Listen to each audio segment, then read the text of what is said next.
Assalamualaikum warahmatullahi wabarakatuh. Hai adik-adik dan anak-anakku sekalian, apa kabar hari ini? Semoga sehat selalu ya. Berjumpa kembali pada mata pelajaran Ilmu Pengetahuan Sosial kelas 8 semester genap. Sebelum dilanjutkan, alangkah baiknya klik tombol suka, subscribe, dan nyalakan lonceng notifikasinya agar tidak ketinggalan video saya berikutnya. Pada kesempatan ini kita akan belajar mengenai kondisi masyarakat Indonesia pada masa penjajahan pada submateri pengaruh monopoli perdagangan di Indonesia. Adapun tujuan pembelajaran yang ingin dicapai adalah mendeskripsikan kondisi bangsa Indonesia akibat monopoli perdagangan dan adu domba penjajah. Perkembangan kolonialisme dan imperialisme barat di Indonesia menyebabkan perubahan masyarakat Indonesia dalam berbagai bidang. Pemerintah kolonial menerapkan kebijakan yang merugikan bangsa Indonesia. Akibatnya, bangsa Indonesia melakukan perlawanan untuk mengusir penjajah. Perhatikan gambar perkebunan cengkeh. Apakah kalian pernah melihat atau ada di sekitar tempat tinggalmu? Ya, tanaman cengkeh merupakan salah satu produk yang dimonopoli bangsa barat saat menjajah Indonesia. Pada awal kedatangannya, bangsa barat diterima dengan baik oleh rakyat Indonesia. Hubungan perdagangan kemudian berubah menjadi hubungan penguasaan atau penjajahan. VOC berusaha memperoleh kekuasaan yang lebih dari sekedar jual beli. Hal ini memicu kekecewaan, kebencian, dan perlawanan fisik dari rakyat Indonesia. VOC mempunyai hak oktroy atau hak istimewa yang isinya 1. Hak mencetak uang, 2. Hak memiliki angkatan perang, 3. Hak memerintah daerah yang dikuasai, 4. Hak melakukan perjanjian dengan raja-raja, dan 5. Hak memonopoli perdagangan rempah-rempah. Pada awalnya VOC meminta keistimewaan hak dagang, akan tetapi dalam perkembangannya menjadi penguasaan pasar atau monopoli. Akhirnya, VOC bukan hanya menguasai daerah perdagangan, tetapi juga menguasai politik dan pemerintahan.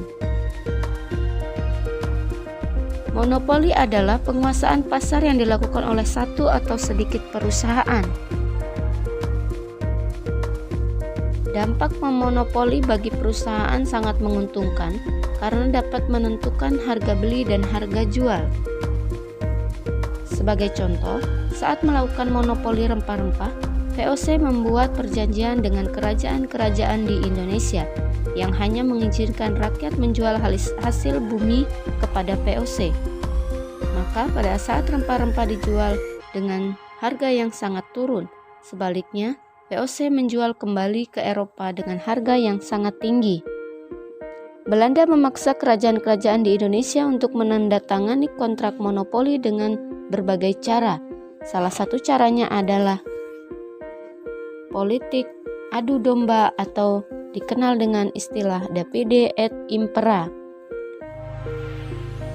Adu domba yang dilakukan Belanda dapat terjadi terhadap kerajaan yang satu dengan kerajaan yang lain atau antar pejabat kerajaan. Tujuan adu domba adalah Belanda berharap akan terjadi permusuhan antar bangsa Indonesia sehingga terjadi peperangan antar kerajaan. Pada saat terjadi perang antar kerajaan, Belanda mendukung salah satu kerajaan yang berperang. Setelah pihak yang didukung Belanda menang, Belanda akan meminta balas jasa. Seusai perang, Belanda biasanya meminta imbalan berupa monopoli perdagangan atau penguasaan beberapa daerah. Akibat monopoli, rakyat Indonesia sangat menderita. Rakyat tidak memiliki kebebasan menjual hasil bumi mereka. Mereka terpaksa menjual hasil bumi kepada VOC dengan harga yang sangat rendah. Padahal, jika rakyat menjual kepada pedagang lain, harganya jauh lebih tinggi. Untuk meluaskan kekuasaan VOC, mempersiapkan penguasaan dengan cara perang. Beberapa gubernur jenderal yang merupakan tokoh-tokoh peletak dasar politik ekspansi VOC antara lain Antonio van Diemen yang berkuasa pada tahun 1635 sampai 1645.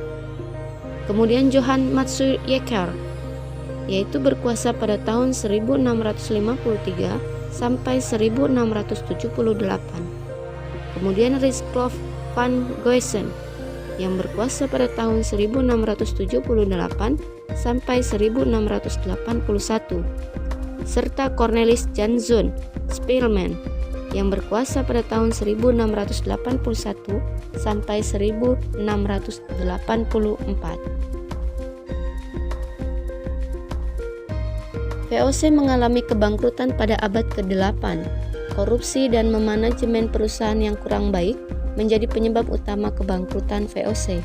Akhirnya, tanggal 31 Desember 1799, VOC dibubarkan. Tanggal 1 Januari 1800, Indonesia menjadi jajahan pemerintah kolonial Belanda atau pemerintahan Hindia Belanda. Periode ini Belanda secara resmi menjalankan pemerintahan kolonial dalam arti yang sebenarnya, yakni menjajah dan menguasai sumber daya negara Indonesia, tetapi masih berhubungan dengan negara asalnya. Demikian materi yang dapat saya sampaikan tentang monopoli perdagangan Belanda di Indonesia. Semoga bermanfaat. Salam sehat selalu. Saya akhiri. Wassalamualaikum warahmatullahi wabarakatuh.